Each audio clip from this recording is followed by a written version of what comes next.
السلام علیکم دوستو آج ہم جس کتاب کی سمری پڑھیں گے اس کا نام ہے auto biography of Malcolm x, یعنی کہ میلکم ایکس کی خود نوشت۔ اس کتاب کے آتھر ایلیکس ہیلی نے اس کتاب کو میلکم کے ساتھ کیے گئے متعدد انٹرویوز کی روشنی میں لکھا ہے، اس لیے اس کو آٹو بایوگرافی کہا گیا ہے۔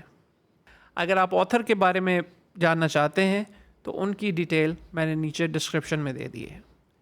تو آئیے اب کتاب شروع کرتے ہیں۔ اس کتاب میں آپ جانیں گے کہ میلکم میں جو ایکس ہے اس کا مطلب کیا ہے اور میلکم نے اسے کیسے اپنایا۔ جان ایف کینیڈی کے قتل کے بعد میلکم ایکس کی زندگی کیسے بدلی اور کیوں انہوں نے نیشن آف اسلام سے اپنا رشتہ توڑا۔ دوستو، میلکم ایکس کی ابتدائی زندگی آسان نہیں تھی۔ میلکم ایکس میلکم لٹل کے نام سے 19 مئی 1925 کو پیدا ہوئے۔ ان کے والد ریورنڈ لٹل ایک عیسائی مبلغ تھے جنہوں نے یونیورسل نیگرو امپروومنٹ ایسوسی ایشن کے بانی مارکس گاوی کی تعلیم کو پھیلانے میں مدد دی۔ میلکم 8 بچوں میں سے 7ویں نمبر پر تھے اور ان کی ماں لوئس نے ان سب کی دیکھ بھال کے لیے کافی جدوجہد کی۔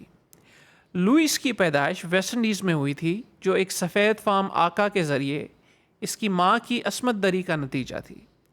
اس کا مطلب یہ تھا کہ لوئس کی جلد ہلکے رنگ کی تھی، جس کے نتیجے میں بعض اوقات انہیں سفید فام عورت بھی سمجھ لیا جاتا تھا۔ اس کا مطلب یہ بھی تھا کہ میلکم سرخ بالوں اور ہلکے رنگ کے ساتھ پیدا ہوئے تھے، جو کہ اپنے بہن بھائیوں میں سب سے ہلکا تھا۔ میلکم کا خیال تھا کہ اس کی ظاہری شکل میں یہی فرق تھا جس کی وجہ سے اس کی ماں اس پر دوسرے بچوں کے مقابلے میں زیادہ سخت تھی۔ اس کی نظروں میں وہ خاندان کے ماضی میں سفید فام ریپسٹ کی یاد دہانی تھا۔ دریں اثنا شاید اسی فرق کی وجہ سے اس کے والد نے میلکم کی حمایت کی اور اسے اکثر UNIA کے اجلاسوں میں لے جایا کرتا تھا۔ لیکن سیاہ فام برادری میں فخر اور شناخت کا احساس پیدا کرنے کے لیے اس کے والد کی کوششیں ایک المناک انجام کا باعث بنی۔ میلکم کی پہلی یادوں میں سے ایک یاد اس وقت کی ہے جب وہ لانسنگ مشیگن میں رہ رہے تھے۔ وہ آدھی رات کو گھبراہٹ میں جاگے۔ ایک سفید فام بالادستی کے گروہ دی بلیک لیجن نے لٹلز کے گھر کو آگ لگا دی تھی، لیکن خوش قسمتی سے خاندان کو کوئی نقصان نہیں پہنچا۔ پیشن گوئی کے مطابق یہ حالات بد سے بدتر ہوتے گئے۔ جب میلکم 6 سال کے تھے تو اس کے والد کو قتل کر دیا گیا۔ جان لیوا مار پیٹ کے باوجود پولیس نے اس کی موت کو حادثہ قرار دیا۔ اس کے بعد لوئس نے خاندان کو اکیلی ماں کے طور پر اکٹھا رکھنے کے لیے بھرپور جدوجہد کی۔ وہ ایک غیرت مند خاتون تھی اور سرکاری امداد کا سہارا لینا پسند نہیں کرتی تھی، لیکن آخرکار اس کو ایسا کرنا پڑا۔ اس کا مطلب یہ تھا کہ اسے بچوں کی بہبود کے حکومتی افسران کے ساتھ معاملہ کرنا تھا، جو خاص طور پر لوئس کے ساتھ ظالمانہ تھے اور بچوں کو اس کے خلاف کرنے کی کوشش کرتے رہتے تھے۔ آخرکار وہ کامیاب ہو گئے۔ جب میلکم 12 سال کا تھا تو لوئس کو ایک سرکاری دماغی ہسپتال میں رکھا گیا اور بچوں کو مختلف خاندانوں کے ساتھ رہنے کے لیے بھیج دیا گیا۔ میلکم کا اسکول میں گزرا وقت بھی کوئی اتنا آسان نہیں تھا۔ وہ 13 سال کی عمر میں اپنے ایک استاد کے ساتھ پرینک کرنے کے بعد مشکل میں پڑ گئے۔ کلاس میں ٹوپی پہننے پر ڈانٹنے کے بعد اس نے اپنے استاد کی کرسی پر ایک ٹیک رکھ دیا۔ نتیجے کے طور پر میلکم کو اسکول سے نکال دیا گیا اور ایک ڈیٹینشن سینٹر بھیج دیا گیا۔ سینٹر چلانے والے لوگ اس کے ساتھ اچھا سلوک کرتے تھے، لیکن انہوں نے اس کے ارد گرد نیگرو لفظ کا بے دریغ استعمال کیا اور اس کے بارے میں اس طرح بات چیت کی جیسے وہ سمجھ نہیں پا رہا کہ وہ کیا کہہ رہے ہیں۔ یہ پہلا موقع تھا جب میلکم سفید فام لوگوں کے ساتھ رہ رہا تھا اور اس نے یہ دیکھنا شروع کیا کہ سیاہ فام لوگوں کے ساتھ ایسا برتاؤ کرنا ان کے لیے ایک عام سی بات ہے، گویا کہ وہ سفید فاموں جیسی عقل یا حساسیت ہی نہیں رکھتے۔ 1 سال بعد میلکم جونیئر ہائی میں داخل ہوا، جہاں اس طرح کا رویہ جاری رہا۔ وہ اسکول کے صرف چند سیاہ فام طلباء میں سے ایک تھا اور اس نے اپنے سفید فام ہم جماعتوں کے ساتھ ضم ہونے کی پوری کوشش کی۔ اس نے باسکٹ بال ٹیم میں شمولیت اختیار کی، لیکن کھیل کے بعد کی پارٹیوں میں کسی بھی سفید فام لڑکی کی موجودگی میں اسے رقص کرنے کی اجازت نہیں تھی۔ میلکم کو اس سال کلاس کا صدر بھی منتخب کر لیا گیا، لیکن اسے جلد ہی علم ہو گیا کہ اس کے ہم جماعت اس کے ساتھ مساوی نہیں بلکہ ایک میسکاٹ کا سا سلوک کرتے ہیں۔ جب اس کے استاد نے اسے پوچھا کہ وہ کیا بننا چاہتا ہے، میلکم نے جواب دیا، ایک وکیل۔ میلکم کو اس وقت سخت تکلیف ہوئی جب استاد نے اسے کہا کہ اسے زیادہ حقیقت پسند ہونا چاہیے اور اس کی بجائے کوئی بڑھئی یا ترخان بننے کے بارے میں سوچنا چاہیے۔ لیکن میلکم نے جلد ہی بوسٹن کے دورے پر ایک نئی دنیا دیکھی۔ 7ویں جماعت کے بعد موسم گرما میں میلکم نے اپنی سوتیلی بہن ایلا سے ملنے کا دعوت نامہ قبول کر لیا۔ وہ شہر کے راکسبری علاقے میں رہتی تھی۔ پہلی بار اس نے سیاہ فام لوگوں کو اپنے ہی محلوں میں بڑے فخر سے گھومتے پھرتے دیکھا جہاں پر وہ سفید فام ہونے کی کوشش نہیں کر رہے تھے۔ جب میلکم لانسنگ واپس آیا تو وہ اپنے اساتذہ اور ہم جماعت کے نسل پرستانہ مذاق کو مزید برداشت نہیں کر سکا۔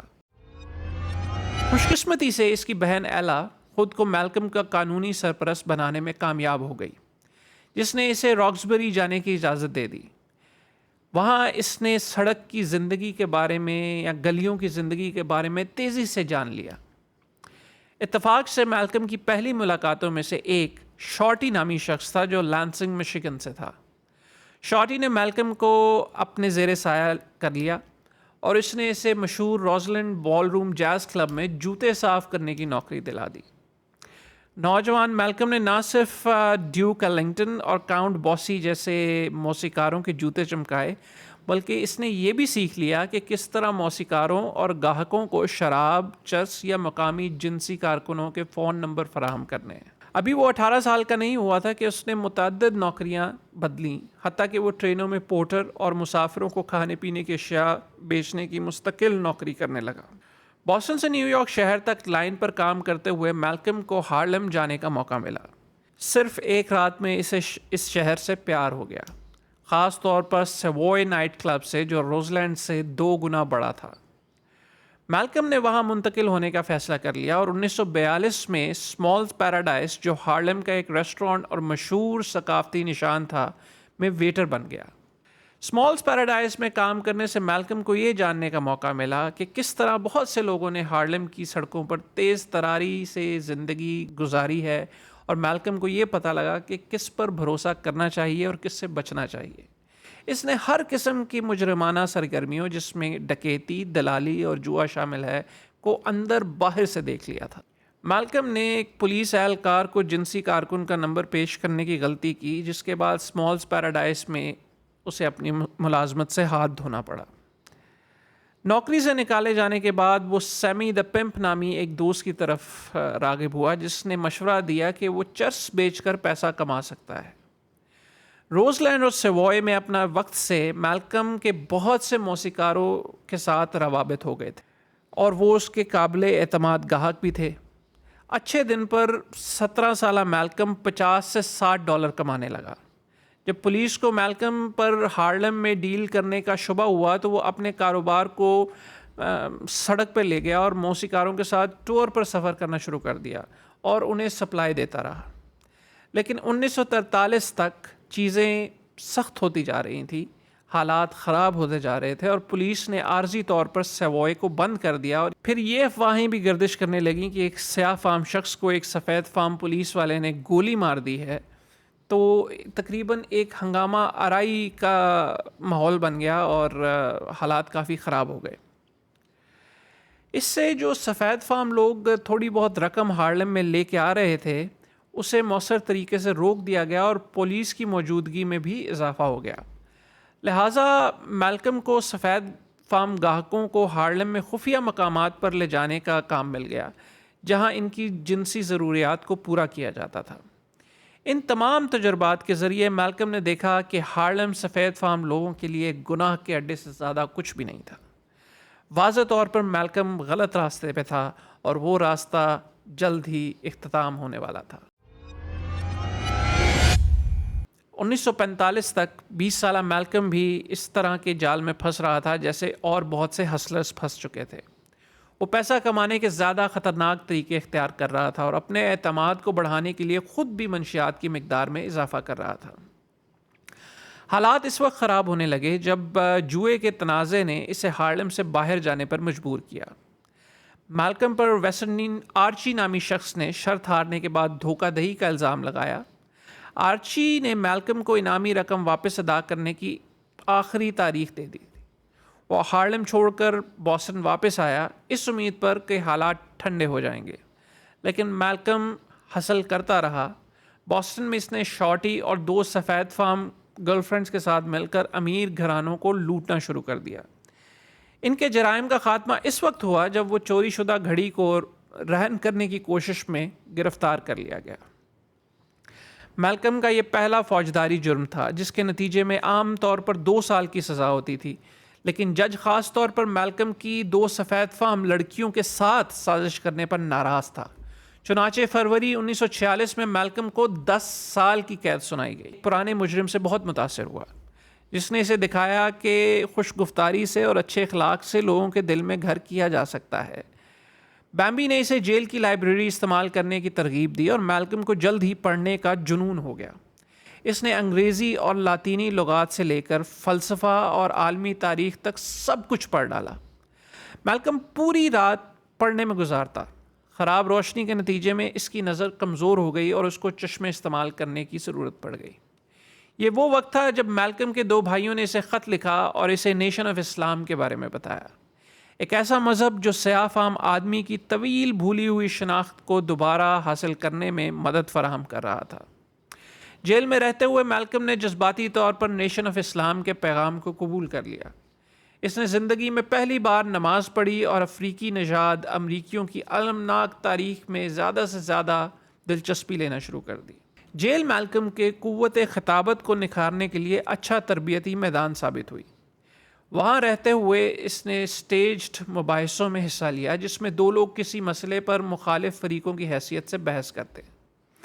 ان مباحثوں میں میلکم کو نیشن آف اسلام کے پیغام اور تاریخ کی کتابوں میں جو کچھ وہ سیکھ رہا تھا اسے پھیلانے کے بہت سے مواقع ملے۔ وہ ان مظالم کی مذمت کرتا جو سفید فام انسان نے عیسائیت اور منافع کے نام پر دنیا کے غیر سفید فام لوگوں پر کیے تھے۔ اس نے ایک بحث کے دوران خاص طور پر یادگار اثر ڈالا جب اس نے اس خیال کو چیلنج کیا کہ جیزس ایک ہلکی رنگت، سنہری بال اور نیلی آنکھوں والے شخص تھے۔ اس کا ماننا تھا کہ سفید فام آدمی نے پرستش کرنے کے لیے یہ تصویر کشی خود کی ہے، اور آخر کار اس نے اپنے مباحثے کے مخالف کو یہ ماننے پر مجبور کر دیا کہ جیزس ایک براؤن شخص تھے۔ جب میلکم کو 1952 میں رہا کیا گیا تو وہ اپنے بھائی ولفرڈ کے ساتھ رہنے کے لیے ڈیٹروئے چلا گیا۔ میلکم اپنی زندگی نیشن آف اسلام کے لیے وقف کرنے کے لیے بے چین تھا۔ جیل چھوڑنے سے پہلے میلکم نیشن آف اسلام کے رہنما الائجہ محمد کو روزانہ خطوط لکھا کرتا تھا۔ محمد نے میلکم کی لگن کو دیکھا اور پہلے موقع پر اسے کھانے کی دعوت دے دی۔